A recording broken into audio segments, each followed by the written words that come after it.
का मत है कि शहरी जीवन की शुरुआत मेसोपोटामिया से हुई थी। फरात यानी यूफ्रेट्स और दजला यानी टिग्रिस नदियों के बीच स्थित यह प्रदेश आजकल इराक गणराज्य का हिस्सा है।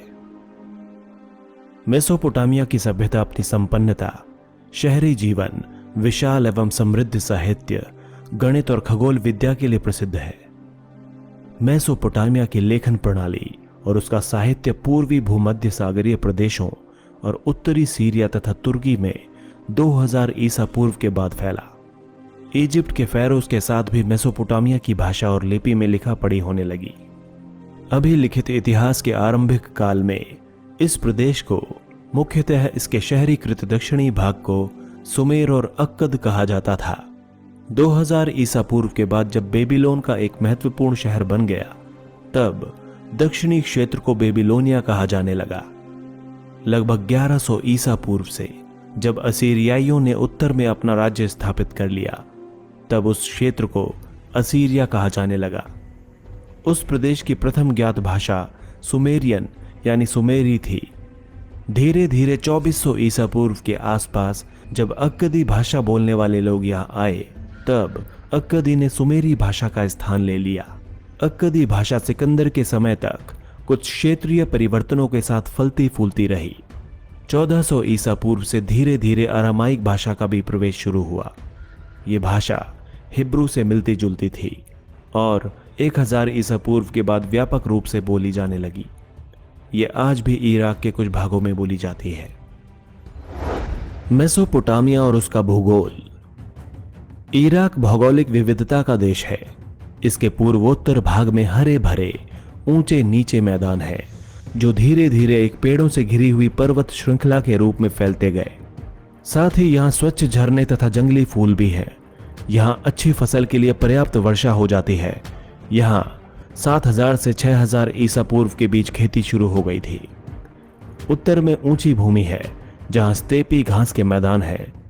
यहाँ पशुपालन खेती की तुलना में आजीविका का अधिक अच्छा साधन है। मेसोपोटामिया के खाद्य संसाधन चाहे कितने भी समृद्ध रहे हों, उसके यहाँ खनिज संसाधनों का अभाव था। दक्षिण के अधिकांश भागों में औजार, मोहरें और आभूषण बनाने के लिए पत्थरों की कमी नहीं थी। इराकी खजूर और पॉपुलर के पेड़ों की लकड़ी गाड़ियां या गाड़ियों के पहिए या नावें बनाने के लिए कुछ खास कारगर नहीं थी, और औजार, पात्र या गहने बनाने के लिए कोई धातु वहां उपलब्ध थी नहीं। इसलिए हमारे विचार से प्राचीन काल के मेसोपोटामियाई लोग संभवतः लकड़ी, तांबा, रांगा, चांदी, सोना, सीपी और विभिन्न प्रकार के पत्थरों को तुर्की और ईरान अथवा खाड़ी पार के देशों से मंगवाते थे, जिसके लिए वे अपना कपड़ा और कृषि जन्य उत्पाद काफी मात्रा में उन्हें निर्यात करते थे। इन देशों के पास खनिज संसाधनों की कोई कमी नहीं थी, मगर वहां खेती करने की बहुत कम गुंजाइश थी। इन वस्तुओं का नियमित रूप से आदान प्रदान तभी संभव होता जब इसके लिए कोई सामाजिक संगठन होता जो विदेशी अभियानों और विनियमों को निर्देशित करने में सक्षम होता। दक्षिणी मेसोपोटामिया के लोगों ने ऐसे संगठन स्थापित करने की शुरुआत की। पुराने मेसोपोटामिया की नहरें और प्राकृतिक जलधाराएं छोटी बड़ी बस्तियों के बीच माल के परिवहन का अच्छा मार्ग थीं। इसीलिए इतिहासकारों का मानना है फरात नदी उन दिनों व्यापार के लिए विश्व मार्ग के रूप में काफी महत्वपूर्ण थी। लेखन कला का विकास। सभी समाजों के पास अपनी एक भाषा होती है जिसमें उच्चरित ध्वनियां अपना अर्थ प्रकट करती हैं। इसे मौखिक या शाब्दिक भाव अभिव्यक्ति कहते हैं।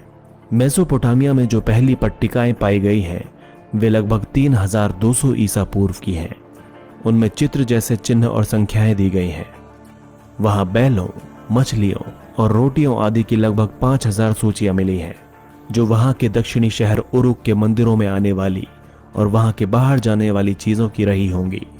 कहा जा सकता है कि लेखन कार्य तभी शुरू हुआ जब समाज को अपने लेन देन का स्थायी हिसाब रखने की जरूरत पड़ी, क्योंकि शहरी जीवन में लेन देन अलग अलग समय पर होते थे। उन्हें करने वाले भी कई लोग होते थे और सौदा भी कई प्रकार के माल के बारे में होता था। मेसोपोटामिया के लोग मिट्टी की पट्टिकाओं पर लिखा करते थे। लिपिक चिकनी मिट्टी को गीला करता था और फिर उसको गूंथकर और थापकर एक ऐसे आकार की पट्टी का रूप देता था जिसे वो आसानी से अपने हाथ में पकड़ सके। वो सावधानी पूर्वक उसकी सतहों को चिकना बना देता था और फिर सरकंडे की तीली की तीखी नोक से वो उसकी नम चिकनी सतह पर कीलाकार चिन्ह, जिन्हें क्यूनिफॉर्म भी कहा जाता है, बना देता था। इन मिट्टी की पट्टिकाओं को धूप में सुखाकर मजबूत कर लिया जाता था और वे मिट्टी की बर्तनों की तरह ही मजबूत होती थीं।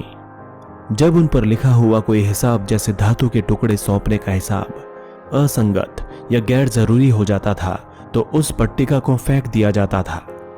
ऐसी पट्टी जब एक बार सूख जाती थी तो उस पर कोई नया चिन्ह या अक्षर नहीं लिखा जा सकता था। इस प्रकार प्रत्येक सौदे के लिए, चाहे वो कितना ही छोटा हो, एक अलग पट्टिका की जरूरत होती थी। इसीलिए मेसोपोटामिया के खुदाई स्थलों पर हजारों पट्टिकाएं मिली और इस स्रोत संपदा के कारण ही आज हम मेसोपोटामिया के बारे में इतना कुछ जान पाए। लगभग 2600 ईसा पूर्व के आसपास वर्ण कीलाकार हो गए और भाषा सुमेरियन थी। अब लेखन का इस्तेमाल हिसाब किताब रखने के लिए नहीं, बल्कि शब्दकोश बनाने, भूमि के हस्तांतरण को कानूनी मान्यता प्रदान करने, राजाओं के कार्यों का वर्णन करने और कानून में उन परिवर्तनों को उद्घोषित करने के लिए किया जाने लगा जो देश की आम जनता के लिए बनाए जाते थे। मेसोपोटामिया की सबसे पुरानी ज्ञात भाषा सुमेरियन का स्थान 2400 ईसा पूर्व के बाद धीरे धीरे अक्कदी भाषा ने ले लिया। अक्कदी भाषा में कीलाकार लेखन का रिवाज ईसवी सन की पहली शताब्दी अर्थात 2000 से अधिक वर्षों तक चलता रहा। 5000 ईसा पूर्व से दक्षिणी मेसोपोटामिया में बस्तियों का विकास होने लगा था। इन बस्तियों में से कुछ ने प्राचीन शहरों का रूप ले लिया। ये शहर कई तरह के थे। पहले वे जो मंदिरों के चारों ओर विकसित हुए, दूसरे जो व्यापार के केंद्रों के रूप में विकसित हुए और बाकी शाही शहर थे। उरुक नाम का नगर, जो उन दिनों सबसे पुराने मंदिर नगरों में से एक था, से हमें सशस्त्र वीरों और उनसे हताहत हुए शत्रुओं के चित्र मिलते हैं और सावधानी पूर्वक किए गए पुरातात्विक सर्वेक्षणों से पता चलता है कि 3000 ईसा पूर्व के आसपास जब उरुक नगर का 250 हेक्टेयर भूमि में विस्तार हुआ तो उसके कारण दर्जनों छोटे छोटे गांव उजड़ गए और बड़ी संख्या में आबादी का विस्थापन हुआ। उसका यह विस्तार शताब्दियों बाद फूले फले मोहनजोदड़ो के नगर से 2 गुना था। यह भी उल्लेखनीय तथ्य है कि उरुक नगर की रक्षा के लिए उसके चारों ओर काफी पहले ही एक सुदृढ़ प्राचीर बना दी गई थी। शासक के हुक्म से आम लोग पत्थर खोदने, धातु और खनिज लाने, मिट्टी से ईंटें तैयार करने और मंदिर में लगाने, इसके अलावा सुदूर देशों में जाकर मंदिर के लिए उपयुक्त सामान लाने के कामों में जुटे रहते थे। इसकी वजह से 3000 ईसा पूर्व के आसपास उरुक में तकनीकी क्षेत्र में भी काफी प्रगति हुई। अनेक प्रकार के शिल्पों के लिए कांसे के औजारों का प्रयोग होता था। वास्तुविदों ने ईंटों के स्तंभों को बनाना सीख लिया था। पृथ्वी के चारों ओर चंद्रमा की परिक्रमा के अनुसार एक पूरे वर्ष का 12 महीनों में विभाजन, 1 महीने का 4 हफ्तों में विभाजन, 1 दिन का 24 घंटों में और 1 घंटे का 60 मिनट में विभाजन, ये सब जो आज हमारी रोजमर्रा की जिंदगी का अचेतन हिस्सा है, मेसोपोटामिया के निवासियों से ही हमें मिला है।